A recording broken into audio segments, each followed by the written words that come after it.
तो चलिए शुरू करते हैं। सुरेंद्र राजपूत कह रहे हैं सीमेंटिंग फोर्स है और एक तरफा सवाल आप उठा रहे हैं परिवारवाद को लेकर। अजय जी, देखिए, परिवारवाद को लेकर सवाल क्या उठाएंगे? सुरेंद्र भाई ने तो कह दिया कि हाँ, हम परिवारवादी हैं। जहां तक रहा दृष्टि दोष नहीं है, ये मल्लिकार्जुन खड़गे का और तमाम कांग्रेसियों का स्वभाव दोष है। कोई सेंस है इस बात की? गांधी परिवार से जब करेंगे आग्रह ही करेंगे, निर्देशित नहीं कर सकते हैं, औकात नहीं है। सच्चाई तो यही है, देश भी समझता है और देश मान भी चुका है, कांग्रेस भी मान चुके हैं। भाई कांग्रेस को ही वोट आए हैं अच्छे खासे। अब दूसरी बात मैं कहता हूँ, सुरेंद्र भाई ने कहा कि हमने 48 साल जेल में गुजारे हैं। ये प्राइम मिनिस्टर म्यूजियम रखा हुआ है, जाके नेहरू जी की किताबें देख लीजिएगा, उसमें फोटो देख लीजिएगा कि जेल किस तरह विलासिता के साथ गुजारी जाती थी। वो नेहरू जी की किताब में उनकी आत्मकथा में लिखा है, मैं नहीं कह रहा हूँ। दूसरी बात, आपने कहा शहादतें दी हैं, नहीं, इस परिवार ने आतंकी फोर्सेस को खड़ा किया, जनरल सिंह भिंडरवाले को खड़ा किया, पंजाब में आतंकवाद को खड़ा किया इस परिवार ने, और उसी के कर्म की सजा इंदिरा गांधी की हत्या हो गई, हमारे प्रधानमंत्री की हत्या हो गई। वो क्योंकि आतंकवाद को आपने खड़ा किया, एलटीटी को आपने हथियार दिए, कांग्रेस पार्टी ने हथियार दिए, एलटीटी को खड़ा किया, प्रभाकरण ने हत्या कर दी राजीव गांधी की, आतंकी हत्या हुई उनकी, क्योंकि उन्होंने आतंकवाद को पोषित किया था, शहादत नहीं हुई थी। इसलिए गलतफहमी में देश को मत बताइए, मैसेज क्लियर दीजिए। हम लोग सबको जानते हैं, यहाँ कोई बच्चे नहीं हैं। हमने 84 भी देखा है, हमने 91 भी देखा है। इसलिए कांग्रेस तो ये सब ढोंग करे नहीं कि हमने शहादतें दी हैं, हमने जेल काटी है ना। आतंकी संगठन को आपने पोषित किया, चाहे वो पंजाब का आतंकवाद हो। एक पंजाब के लोग जानते हैं इस चीज को और देश भी जानता है इस चीज को। सुरेंद्र राजपूत जी, शहादत अभी मजा आएगा ना भिड़ो का मतलब बदल देते हैं, शहादत सैनिक देते हैं।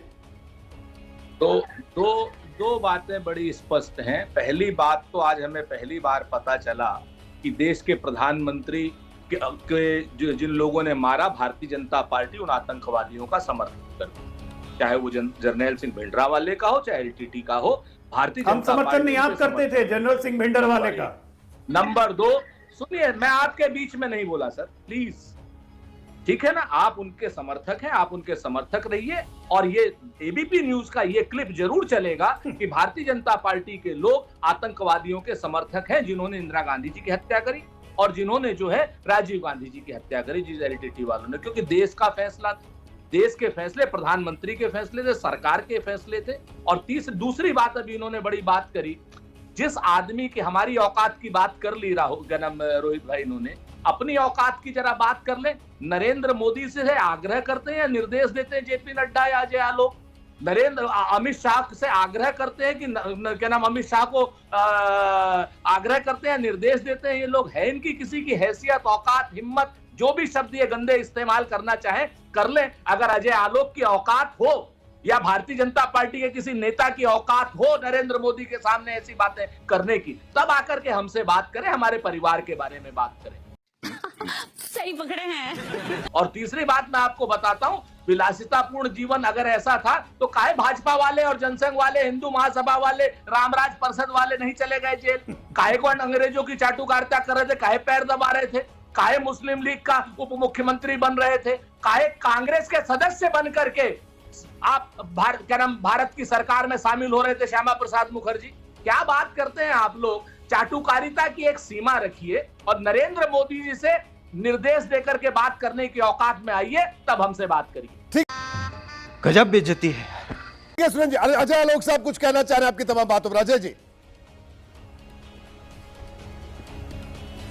भारतीय जनता पार्टी जब से बनी है ना, यहाँ पे राष्ट्रीय अध्यक्ष ही निर्देश करता है, चाहे कोई रहे। प्रधानमंत्री को भी भारतीय जनता पार्टी का राष्ट्रीय अध्यक्ष निर्देश करता है, निर्देशित करता है। प्रधानमंत्री हमारे सबसे बड़े नेता जरूर हैं, हमारे सबसे बड़े नेता हैं, लेकिन राष्ट्रीय अध्यक्ष की एक कुर्सी की वैल्यू होती है जो हम समझते हैं। हंसिए मत, दूसरी हंसी मत, इतनी जोर से क्यों हंस रहे? मैंने तो हल्का सा आईना दिखाया, मिर्ची बहुत जोर से लगी लगता है सुरेंद्र भाई। मैंने तो सच्चाई का आईना दिखाया, मैंने तो सच्चाई का आईना आपको दिखाया तो मिर्ची बहुत जोर से लगी। सब जानता है जनरल सिंह भिंडरवाले को किसने पैदा किया, सब जानता है एलटीटी को आर्म्स एम्युनिशन कौन सप्लाई करता था, ठीक है ना। मैंने तो बस एक आईना दिखाया था ना, इतनी जोर से मिर्ची लगने की क्या जरूरत थी? और नेहरू की किताब तो मैंने नहीं लिखी है, खुद समय जवाहरलाल नेहरू ने लिखी है। अपने फोटोग्राफ भी उन्होंने ही लगाए, मैंने तो नहीं लगाया। तो मुझ पे भड़कने से क्या होगा? रखा हुआ है भाई, पब्लिक डोमेन में है, मुझ पे भड़कने से क्या होगा? अब आईना दिखाएगा वहां तो मिर्ची लगना स्वाभाविक है ना। ठीक है, आप दोनों हमारे साथ लगातार बने हो। आपके पास आता हूं सुरेंद्र जी।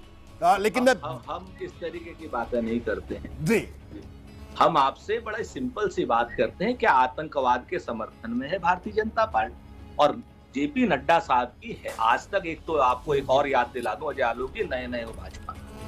भारतीय जनता पार्टी के जन्म से लेके आज तक एक भी अध्यक्ष इनका चुना हुआ नहीं है।